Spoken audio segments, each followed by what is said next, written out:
Alright, so let's unpack a sophisticated cyber attack that's making waves by compromising those that use CI/CD pipelines involving TeamCity. Recently, Russian SVR-linked App29, famous for their SolarWinds attack in 2020, has been exploiting a critical vulnerability in JetBrains TeamCity servers. This flaw allows for remote code execution, giving attackers deep access for privilege escalation and persistent network infiltration. For those unfamiliar with TeamCity, TeamCity is a continuous integration and continuous deployment CI/CD server developed by JetBrains. It's designed to automate the process of building, testing, and deploying software to all systems throughout the enterprise, from development all the way up through production.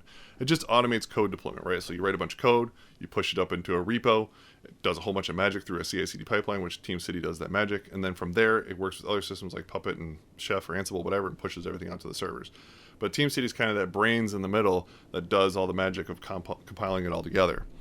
So how does this attack work? Let's break it down. First, the attackers pinpoint unpatched TeamCity servers. Once identified, they exploit it with a simple Python script.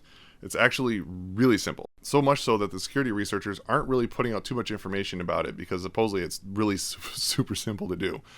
Post-exploitation, they deploy tools like Graphical Proton for further penetration and control, engaging in activities like credential theft and data exfiltration. It's a digital heist of epic proportions at this point.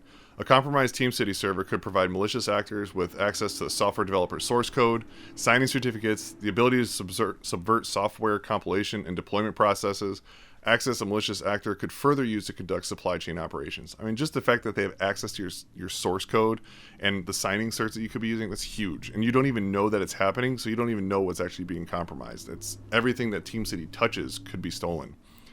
The campaign's target encompasses a broad range of entities, including an energy trade association, software providers for various sectors like medical devices, billing, customer care, and employee monitoring, as well as firms in financial management, marketing, sales, and video games. Additionally, hosting companies, tool manufacturers, and IT enterprises of varying sizes are also among the affected parties. Further information about the vulnerability has not been disclosed, like I said, because it's a super easy exploit to do. We actually have a video which we can kind of show you the exploit happening. It takes all of about 5 seconds, and you can just watch that as we kind of talk through this thing here. Security research has noted that ransomware groups have already begun actively weaponizing TeamCity bugs that allow remote code execution, and they've been coming from all over the world. So take this as a sign that's absolutely a problem you need to fix now. So what are the defense strategies on this? Well, patching is paramount. Keeping your systems updated closes the door to such vulnerabilities. A patch for this vulnerability was released in September, but we know how slow large enterprises are in patching production systems, especially those as critical and in constant use, such as the CI/CD pipeline.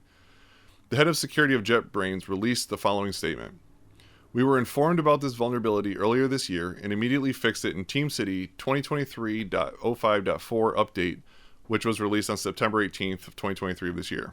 As of right now, according to the statistics we have, fewer than 2% of TeamCity instances will operate unpatched software, and we hope their owners will patch them immediately.